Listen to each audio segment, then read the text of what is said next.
Hello everyone and welcome back to Star Wars Loose Cannon. My name is Chris Higgins and today I'm talking to you about the Nightsisters arc from the Clone Wars TV show. Will Assaj Ventress get the revenge she so dearly desires against Count Dooku? We are about to find out.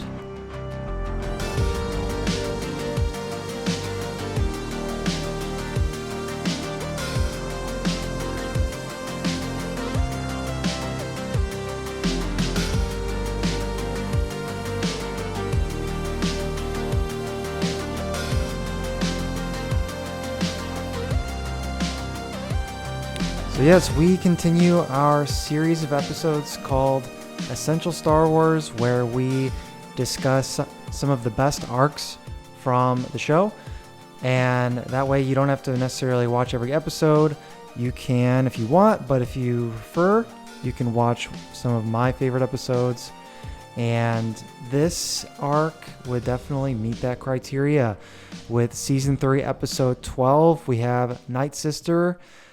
And this arc is focused on Assaj Ventress, Count Dooku, and the Nightsisters. So this is a really interesting arc, and it takes Star Wars into very uncharted waters with their kind of voodoo magic variety of Star Wars force powers.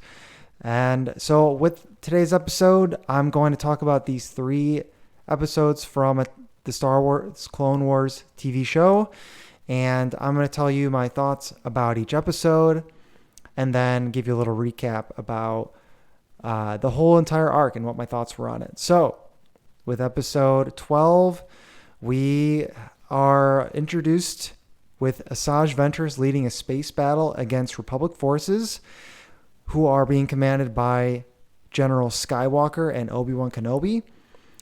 And we get to see Ventress attack Obi-Wan. She damages his fighter a little bit. And then she gets attacked by Anakin. And that actually forces her to be unconscious. And then they all come and crash together in a hangar of a separatist flagship. Now, meanwhile, Darth Sidious, he's ringing up Count Dooku. And he's telling him, I'm getting a little concerned about your protege here, Ventress. She seems to be growing in power, a little bit too much power, and he orders Dooku to destroy her before she becomes too strong to handle. And with some resistance, Dooku says that he will do it. And when Ventress, who is in this sticky situation, having to fight Obi-Wan and Anakin, and she's already been injured, she calls for assistance from Count Dooku, and he abandons her and says, "You've failed me for the last time." And from there, she knows that she's been betrayed. So she's pissed from hearing that, and she starts to fight Anakin and Obi-Wan. And while that's happening, Dooku orders the flagship to be bombarded by the other Confederate ships to ensure her destruction. And they do that, but all the combatants, of course, they end up barely escaping. So they disengage and they get out of there. But Dooku informs Sidious that Ventress was killed.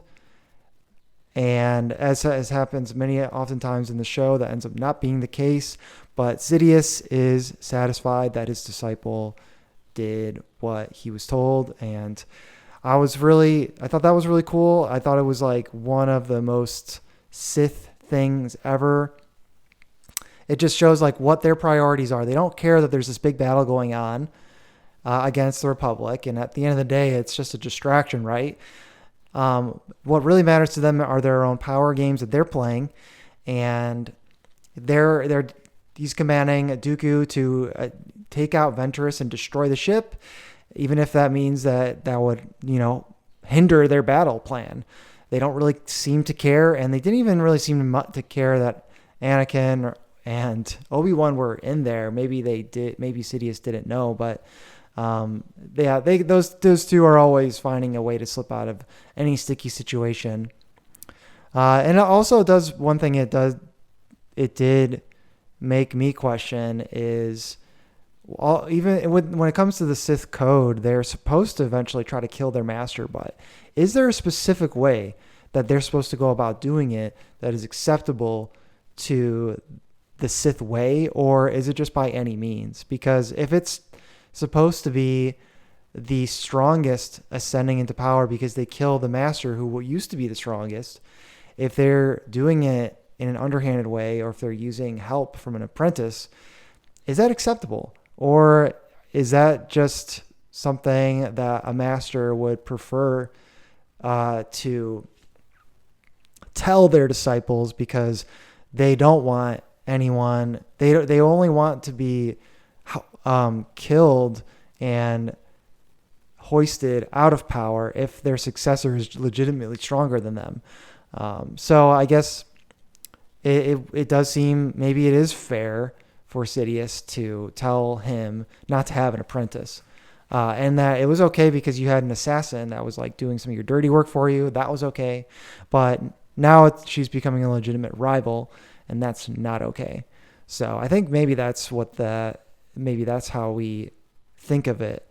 But let's move on. So Ventress is floating in space, and she gets recovered by a scavenging crew who think they're going to ransom her, but instead she uses a force choke on all of them simultaneously, which is pretty badass.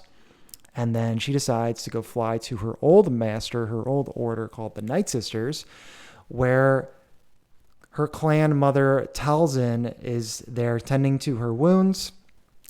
And this is when we get a flashback sequence, and we see how she was raised and she was sold off to a Jedi to be a Jedi apprentice, to be a Padawan. And we just see her training underneath this Jedi for a while.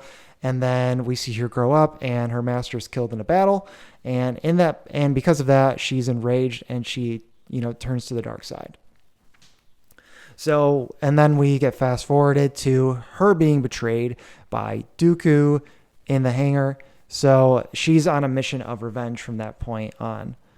And this maybe gives us a little bit of sympathy for Ventress, seeing her as a child, seeing that at one point she was a Jedi, and she just has gone through some bad breaks. So maybe there is some underlying hope for her if in the future. But for now, she's pretty much evil. So she basically wakes up and swears an oath of revenge against her former master. And Mother Talzin is like, yeah, I'll help you. I'll give you a couple of my finest warriors, Naleth and Curtis, and we'll give you a poisonous dart, and I'll also give you all a spell that makes you almost invisible, which when we combine the surprise attack with invisibility powers and a poisonous dart to Dooku while he's asleep, this should give you an advantage.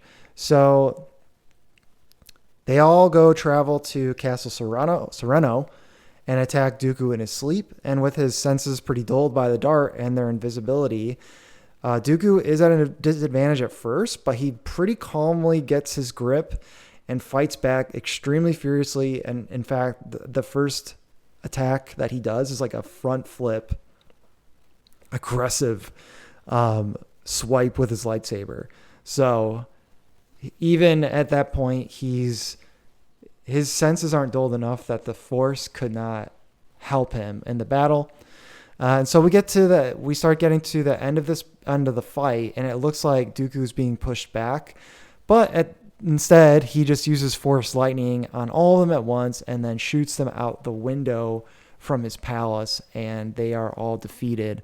So they all go back, licking their wounds, and they are considered a failure.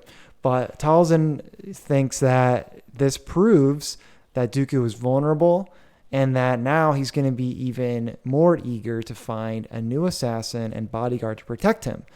Oh, and by the way, Talzin gave all her warriors all lightsabers that made it look like they were Jedi. So Dooku was led to believe that he was attacked by the Jedi. So at the very end of the episode, Talzin actually contacts Dooku and says, "Hey, heard that you are looking for a new apprentice, looking for a new bodyguard assassin. I got something for you over here. You should come and check that out." And he is really eager to accept, like she said. And he's, I guess what he actually asked, like, "How did you know?" And he's like, she's like, "I see this in the Force.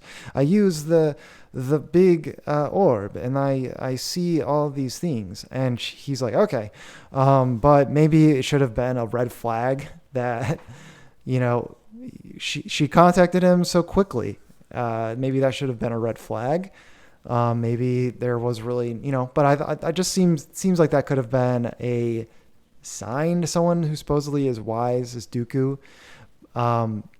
But maybe maybe his hatred for the Jedi,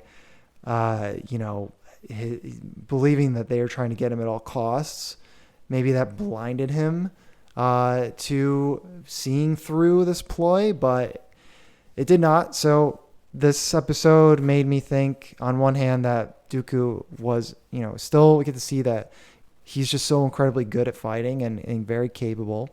But also it seemed kind of dumb that he wasn't able to see through Mother Talzin. So he just, he seemed like he was blinded by his hatred and potentially by his desperation.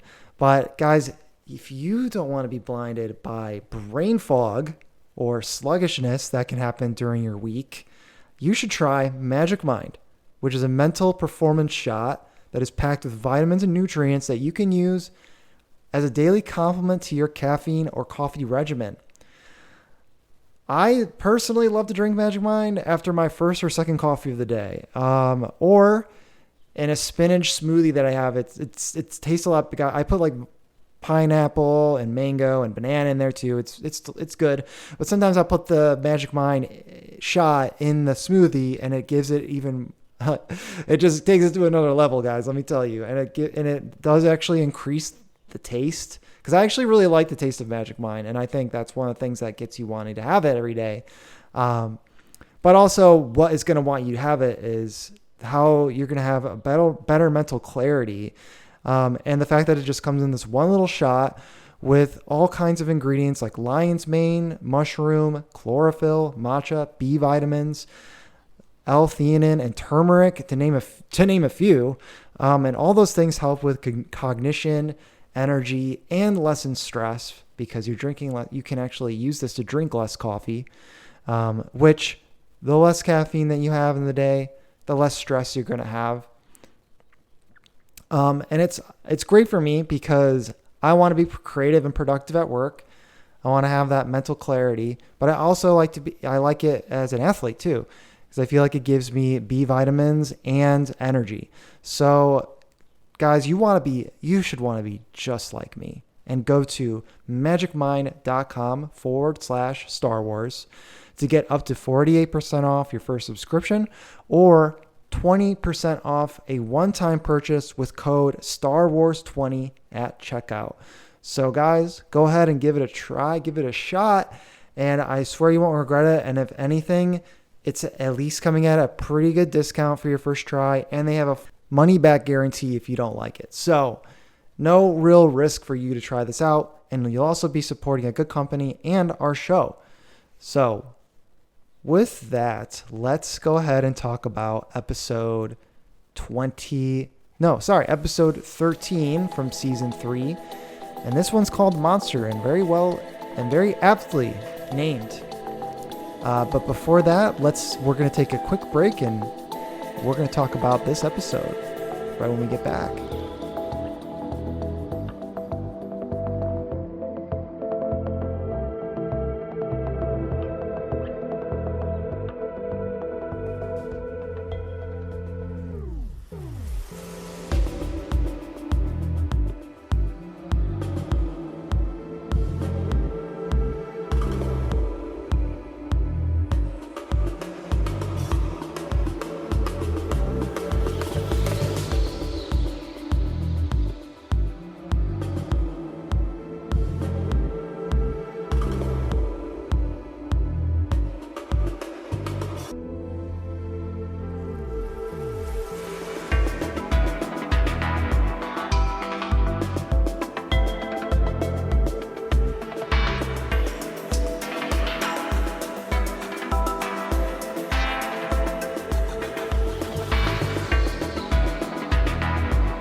All right. So during Monster, as Mother Talzin predicted, Count Dooku travels to Dathomir to meet with Mother Talzin to ask her for a replacement for Assaj Ventress. And he also offers an alliance so generously. She would have to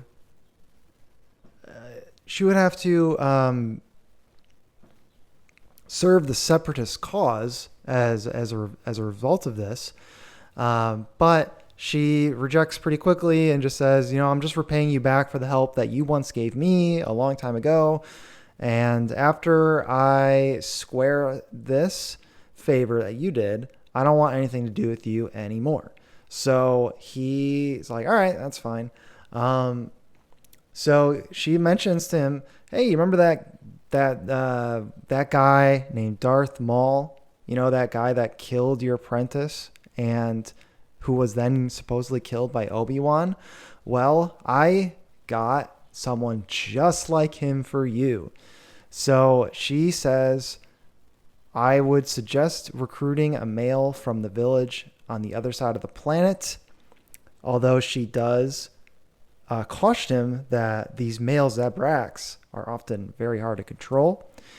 And Dooku, he says, that sounds good. And he leaves and lets them get ready to select that apprentice for him. So she sends Ventress to that village on the other side of the planet, which this is definitely some Dune vibes here. We have the Bene Gesserit that are just like the Nightsisters, and the fact that we have the radicals on like the other side of the planet. I know that's a little bit different than Dune, but the Bene Gesserit and the Nightsisters are definitely very similar. And the fact that they use the water of life, they call it the water of life, from the previous episode, which is what they give to, I believe, Assaj to drink. That's literally from Dune. So I'm sure that was a nod. It seems like it would be.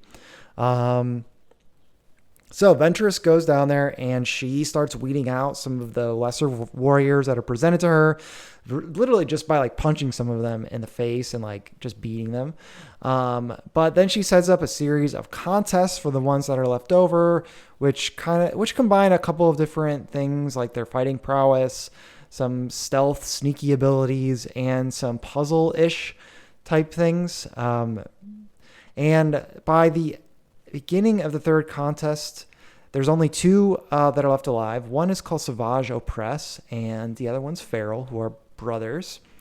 And she corners Feral and is about to kill him when Savage steps in and faces her in single combat and, asks for his life in exchange for his brothers. And he does well for himself, even though Ventress still beats him, but she is impressed enough to accept him into her service. So, back at the Abbey, the Nightsisters use their voodoo force magic to give Savage a big power boost and increase his strength and ferocity, turning him into this big hulking brute and putting him under Ventress's complete control simultaneously. So he's supposedly a very servile guy to Ventress now with this whole ritual. And as a final test of his loyalty, Ventress tells Savage to kill Feral, who's his brother, and he does this with very little hesitation. So there you go. He's completely, it's very much like a Sith ritual in a way. You have to kill someone you love that to prove you are fully committed. So now he is ready to do their bidding, and he gets armed with some armor and a mystically powered vibro axe, and he's introduced to Dooku on Sereno. And as impressed as Dooku is, she's still a little bit cautious. And as a test, he sends Savage to the jungle world of Deveron to go out and take care of a small Jedi temple there. Just go there and kill everyone. And he does that. He quickly kills everyone there at the temple, all the guardians, And the two Jedi that were there, Master Halsey and his apprentice Nox, along with a bunch of clone troopers that were there. And he just comes back and says, yeah, I did it. I finished your mission. That was easy. And Dooku is satisfied and says, yeah, you can be my apprentice and I'll teach you the ways of the dark side so that we can eventually overthrow Darth Sidious and rule the galaxy. So he does have ambitions to overthrow Sidious, which I had not ever, I never seen evidence that he wanted to do that. We don't see it from the movies, I don't think. There's nothing in there that would directly say that, and I haven't seen that in anything else that I've read until now. So it does tell me something about Dooku, that he wasn't just content to be a servant, and you really are supposed to, as a Sith, try, as we talked about, your job is to eventually try to kill your master. So it does make sense that he wanted to do that. But this is the first time that we really do see that this was his grand plan. Okay, now we have one more episode, and that's called Witches of the Mist. So the first thing that happens is the Delta Squad, which are these like commando troopers, variety of clones. They return to, they go there and report back on what happened at the Jedi Temple, and they suspect that there is another assassin at play here, but this one, it seems to be completely like off the chain, like completely crazy, more so than anyone else we've seen. And I found the thing I found odd was the appearance of the Delta Squad here.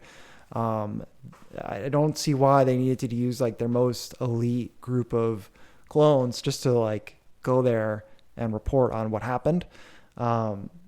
But I guess they did look really cool though. They did look really cool, but I just didn't see what the point of it was.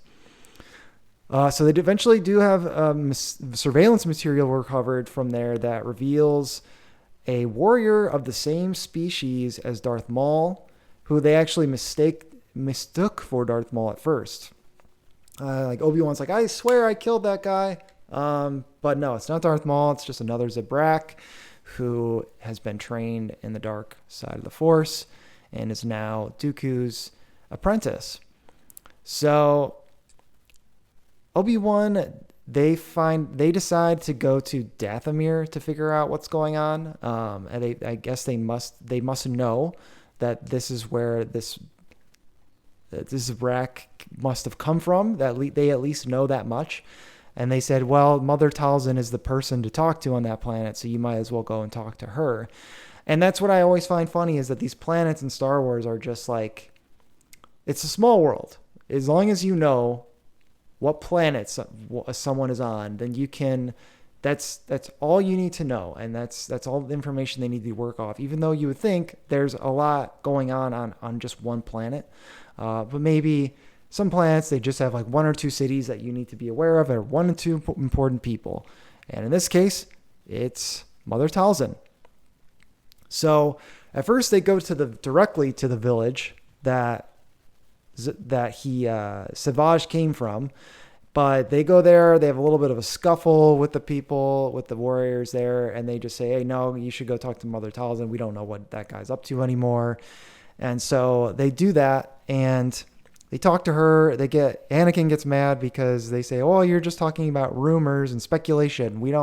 How do you know that, we have anything to do with this guy? We don't know what he's doing. And then they are like, hey, we know what's going on. There's nothing that happens on this planet that you don't know about. We really need to know what's happening here. It's really important. So she just seems like she doesn't want to mess with the Jedi too much, and maybe just doesn't see the harm in telling them. And because it's not like she cares about Dooku, but you would think she does care a little bit about Savage. But she does tell them. She reveals the name of Savage, and she says that you can find him on this planet.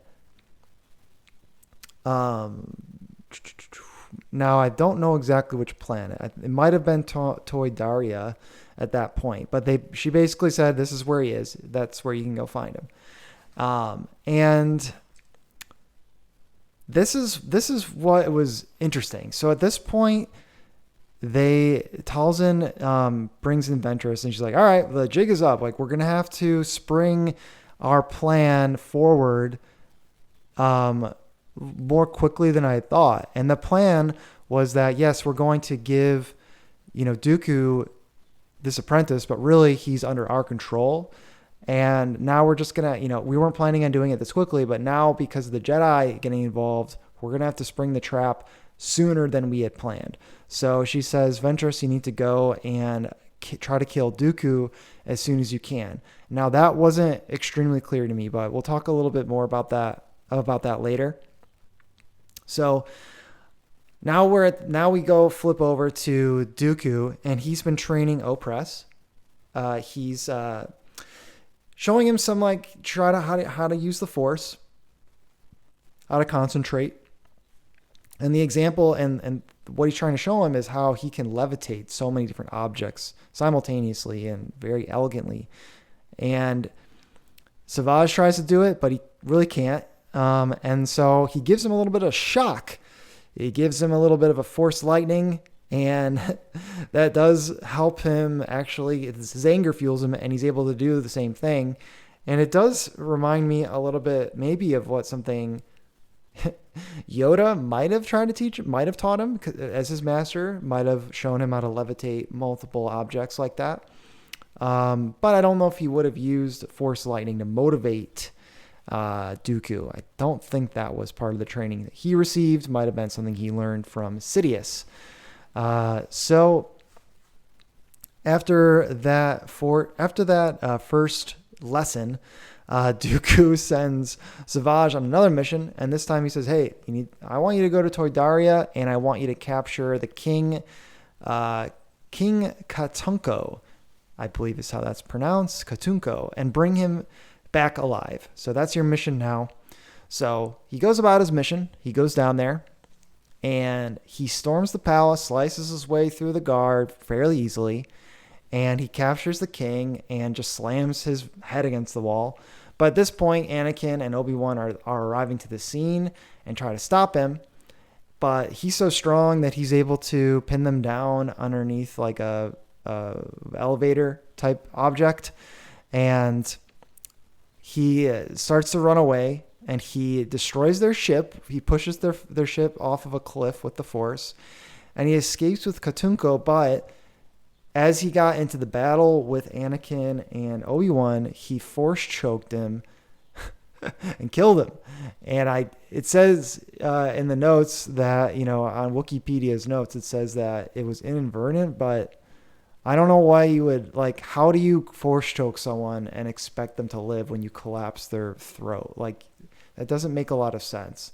So I'm guessing, I don't think these notes on Wikipedia are right on this. I think that he probably thought, well, it's better to bring him back dead, and I'm not really thinking straight here because I'm so angry. I might as well just kill this guy and then bring him back to Dooku dead. Maybe that's okay. Maybe that will, suffice. So he goes back, he delivers the corpse to Dooku, and he's like, what the hell? I didn't tell you to kill him. I wanted you to bring him back alive. And so he uses the Force lightning on him again. And Opress begs for forgiveness. But Dooku says forgiveness is not the way of the Sith. And it's clear that they're really wanting to,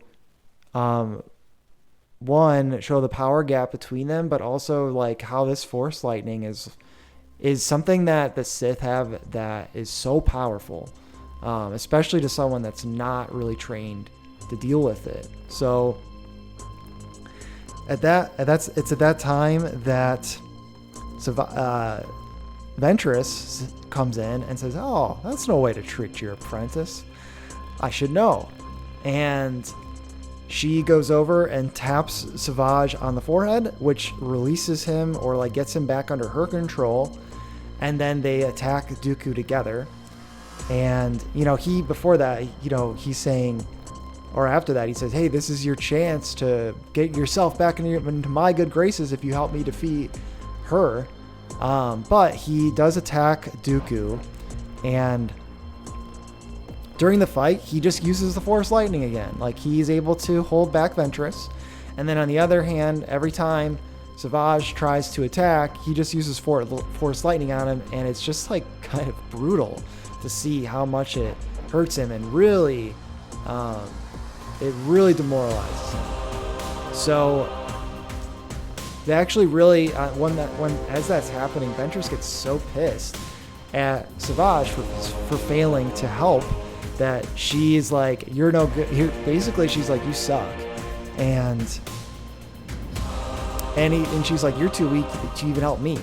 So they're both basically criticizing him, and Assaj gets so mad that he actually force chokes both of them simultaneously, and at that point they're both fighting Assaj now. So it just becomes a completely chaotic scene, and then Dooku uses that moment to try to escape down an emergency hatch. Ventress follows him, and then the doors is sealed behind her, so he's stuck up there, and that's when Anakin and Obi-Wan show up. And they obviously don't know what was happening before that, but they attack, and now they're fighting Assaj. So you've got that happening. And then we switch back to Ventress with Dooku, and she challenges him, but ultimately she's defeated. Again, the Force Lightning is coming into play, and she retreats, and therefore the battle with them is over for now. And Assaj, actually, he retreats as well. He gets out of there because the entire Separatist army on the Separatist carrier is now ordered to kill him. So he just gets in a ship and gets the heck out of there. But he does demonstrate that he can push everyone back in this hangar bay with the Force before he does that, and then uses that to escape. So, and still incredible amounts of raw power. He goes and flees back to Mother Talzin, and she suggests to him that you go and find, of all people, Darth Maul. And she tells him that he's hanging out in the Outer Rim. And I think maybe this is the guy that can unlock your potential because he's of your same stock. He's your brethren. And he says, all right, I'll do that. Like, I'm going to come back even more powerful than before. And he gets out of there. So couple questions, couple of things that I would like to discuss off of that is it's not immediately clear why he would be coming back there and not a Ventress. Like, why was he getting back? Why did he make his way back to Mother Talzin and not Ventress? And I guess it was a little interesting that he felt that was the place to go back to. Why was he feeling like she was someone to help him? I'm not sure, but that just seems to be her vibe, which is also my other question is, what is Mother Talzin's game in all this?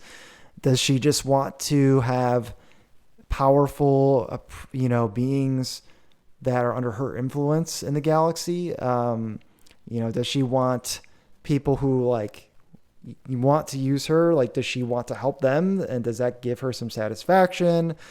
It's not clear what the goal is, but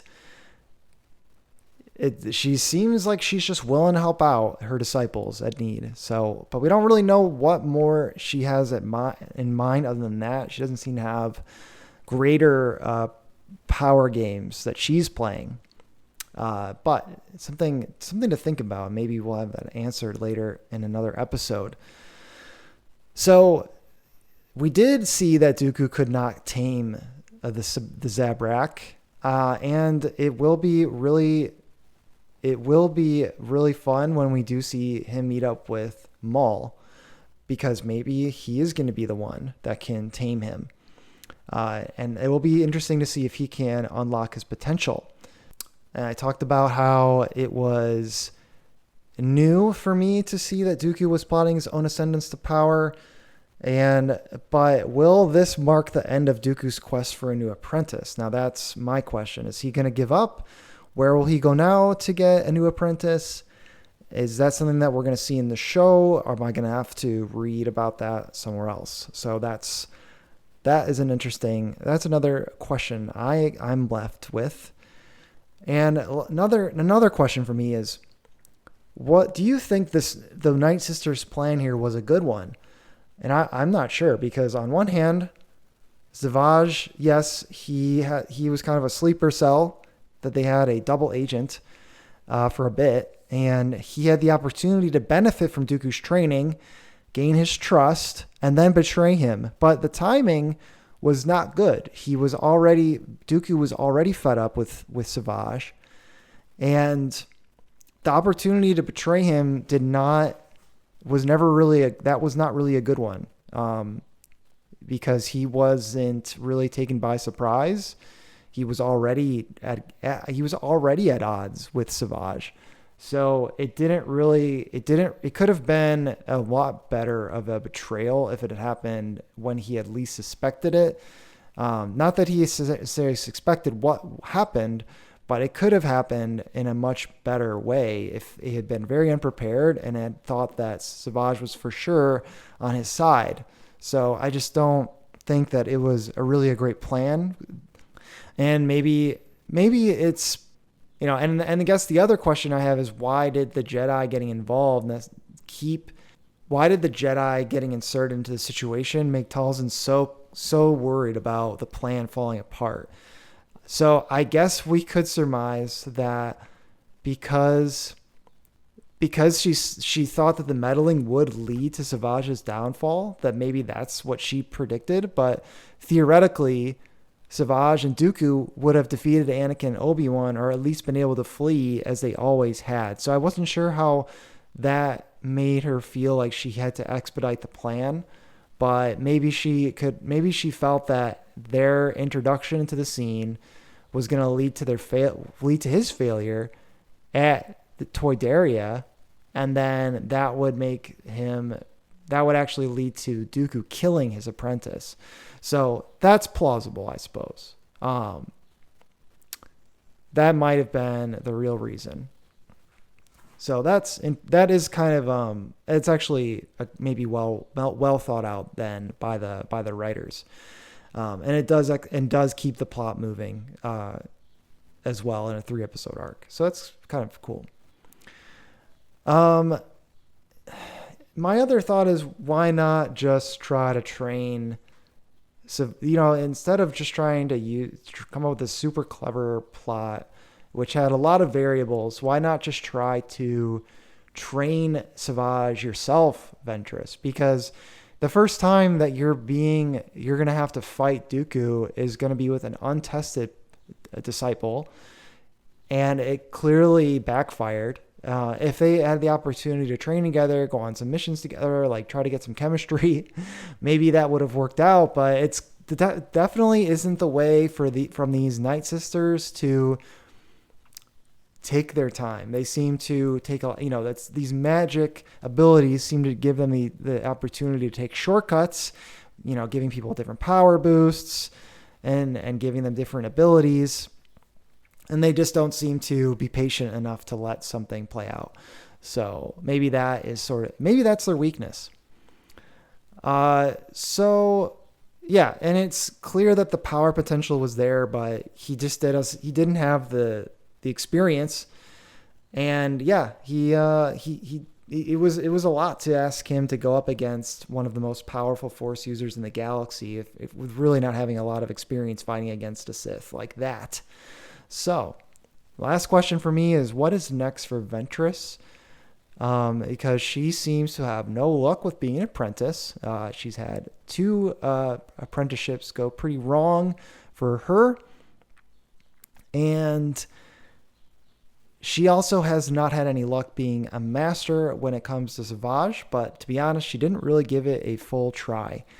So, curious what we have next for her, if it's going to come up in the show, or if this is the last we've seen of her from the show and we have to figure out what happened with her through some kind of book, which I know there is a book, and I think that's probably the answer. But still was a really good arc. And again, it's setting up more for the future, which is what I have to, which I'm really looking forward to. Like, this was good, but once we get Maul into the show, I think that's where things really start to get fun, interesting, and it's a very rich plot. And yeah, you could argue that it's ridiculous that he's alive, and it is. But when it comes to the Nightsisters being part of it, it almost makes things like this seem a lot less absurd because of what they can do. So I think this arc was good. I saw a side of Star Wars that I've never seen before with this arc. You don't, until we got the new Ahsoka show, there wasn't a lot of this in other places of Star Wars. And it did start here. You know, the Nightsisters came from the Clone Wars. So this idea from the Ahsoka TV show obviously had its roots here. At least I think. I don't know if there were other comic books that the Nightsisters came from before the show. But overall, I thought this arc was fantastic. It had a lot of great Sith stuff. It had a lot of the really good like betrayal and how the inner workings of the Sith work, how their power play, how their power dynamics work, and the betrayal that's happening there. And it was just so Star Warsy. So I'm probably going to give this one a 4, and that might be the highest rating I've given. So there's that. But with that, we are going to take off. But before you leave, don't forget to try Magic Mind, which is a mental performance shot. They call it the world's first mental performance elixir. And like I said, I really like it for my daily use, for all the benefits I can give you. And you should go to magicmind.com/Star Wars to get 20% off a one-time order or up to 48% off a first subscription. So go ahead and do that. But guys, this has been great arc to cover and talk to you guys all about. Reach out on Twitter at Star Wars LC, Instagram. I'm on TikTok. So come check us out there and let's have some discussion about this. But other than that, I hope you'll have a great week. May the Force be with you, and I will see you all next time.